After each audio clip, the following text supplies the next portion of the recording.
Hi everyone, my name is Aaron Hegert and I'm one of the artists featured in the exhibition When Images Collide at the Wilhelm-Hack-Museum as part of the Biennale for Actuelle Photography. Under normal circumstances, I could have joined you at the museum today to give a talk about my work, but things being what they are, I'm instead just going to try to do it from here in West Texas. Here are a few images of my work installed in the museum. This is part of the virtual tours that you can find on Biennale's website. And this work is from a series called Shallow Learning. This work is essentially about the differences between the way people see photographs and the way computers see photographs, and what we might learn by looking at the glitches and the areas in between those two kinds of perception. One of the initial theses that I had when I started this project is that when technology fails to produce its intended results, the glitches and artifacts left behind may contain other valuable information. Now, at the time, I was thinking about the big questions around artificial intelligence. How will it affect communication? How will it ultimately affect society? But at the same time, I was also curious about the ways that I already interact with artificial intelligence on a daily basis, and particularly as an artist and a photographer. I had noticed that the tools I use as a photographic artist are doing more and more of the work and making more and more of their own decisions. There were a lot of things that had at one time been complicated that now had become easy and only required a few clicks of the button. This is both in research and in creating photographs.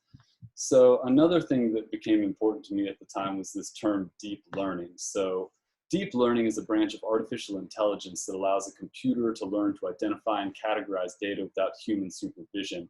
It's a technology that is commonly used in image recognition, facial detection, computer vision, and so on.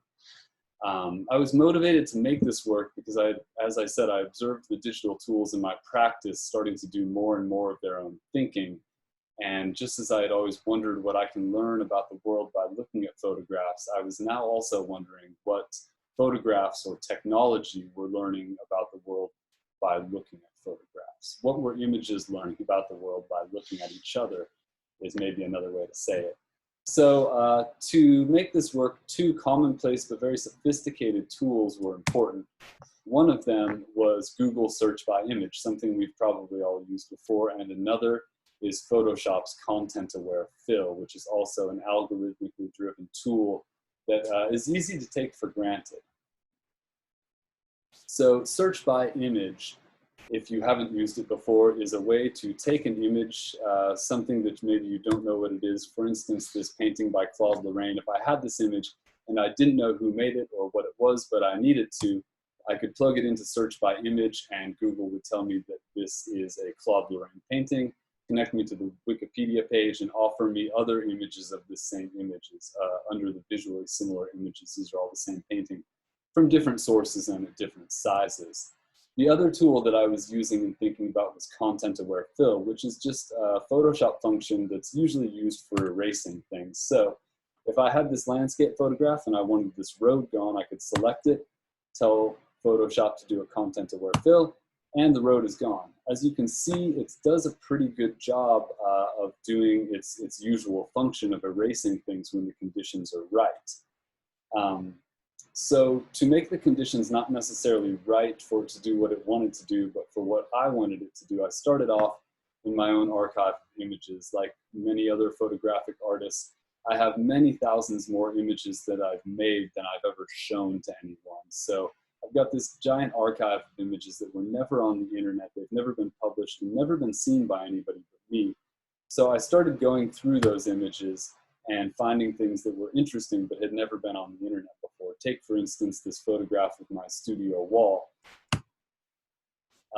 When I searched this by search by image, because it had never been on the internet before, it has to take a best guess. It can't tell me what exactly this is. Its guess here is that it's a floor, pretty close. You can see down in the visually similar images that it can tell by looking at this photograph that it's either got a mirror or a window, and it's got a wall and a floor. It's mostly monochromatic, so not bad as far as the matches go.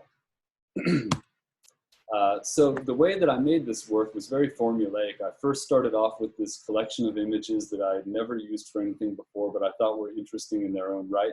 Take, for instance, this photograph taken at a brickyard outside of Chicago.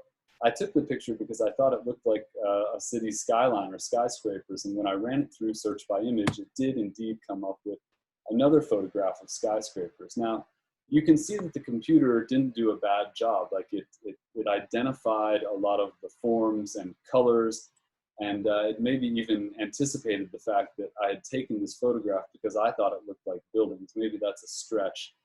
But what it can't tell is the differences in scale and the minute differences in texture and context and things like that, that even though they both look a lot the same, they're drastically different objects.